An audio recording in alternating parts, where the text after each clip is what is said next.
Welcome back to my YouTube channel.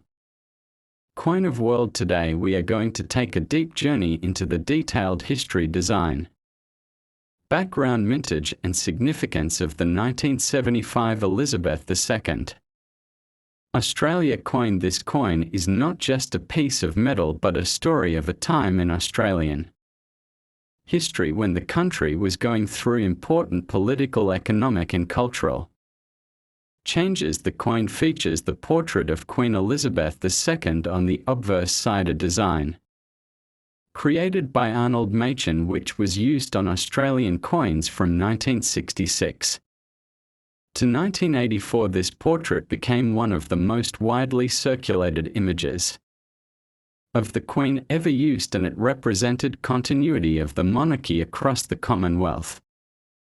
The year 1975 itself was a very significant year in Australian politics, because it was the year of the Australian constitutional crisis where Prime Minister Gough Whitlam was dismissed by the Governor-General Sir John Kerr, a moment that shocked the nation and reshaped how Australians viewed the power of the monarchy and the Constitution.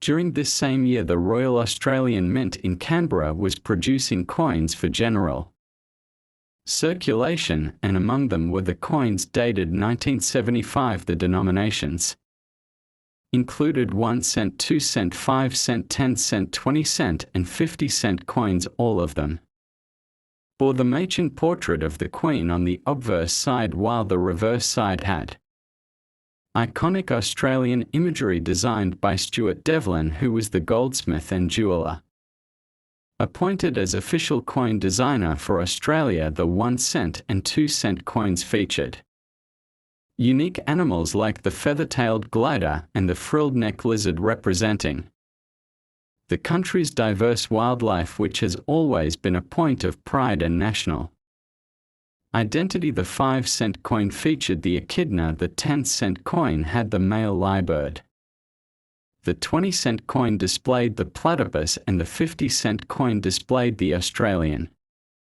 coat of arms. The metal composition of these coins was primarily bronze for the 1 and 2 cent pieces and cupra nickel for the others. The 1975 coins were standard circulation issues, but due to the historical context of the year, they gained collectible interest over time. Collectors often search for high-grade examples, especially in uncirculated or proof condition, and these coins can fetch a higher value depending on their quality. Over the years, the 1 and 2 cent coins were eventually withdrawn from circulation in the early 1990s because the cost of production exceeded their face value and inflation had reduced their buying power significantly, but the 1975 versions remain in demand, especially among collectors who focus on complete year sets or who seek coins from significant political or royal years. One interesting fact is that Australia does not feature the year of minting on some of their coins, like the $1 and $2 coins introduced later, but the 1975 coins do have the year clearly marked below the Queen's portrait.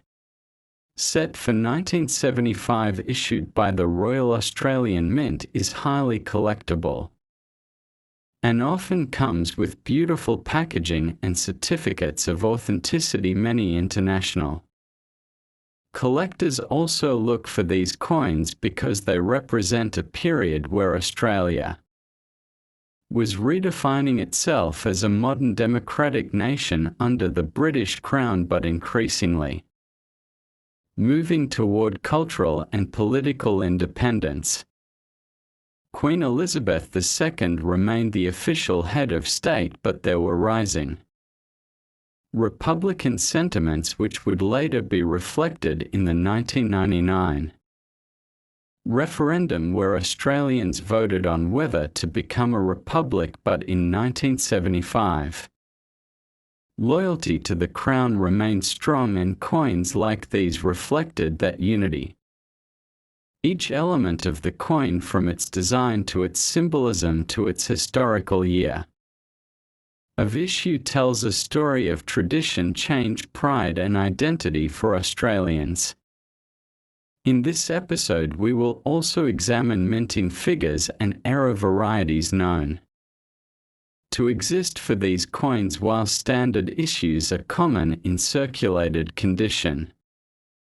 There are examples with die cracks, off-center strikes and double strikes that are highly collectible and worth significantly more in the numismatic market, especially if certified by reputable grading services like PCGS or NGC. We will also look at comparisons between the 1975 coinage and earlier or later years to see how the design and material shifted over time and what those shifts tell us about Australia's economic policies and international trade practices. During the mid-70s, inflation was a serious issue in Australia, and this impacted coin production planning by the Mint in terms of metal procurement and distribution across the nation. Coin collecting in Australia also began to gain popularity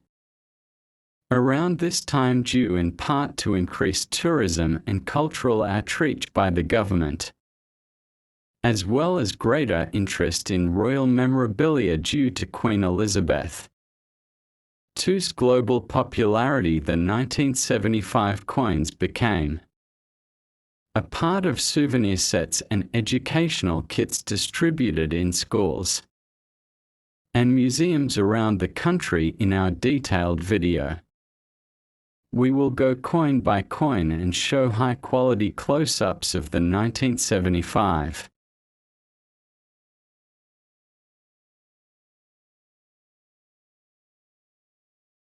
One coin valuable and another common. We will talk about die types, planchette issues, edge varieties and collector grades from good to mint state, as well as the coin set. We will explain what to look for if you are a new collector, what makes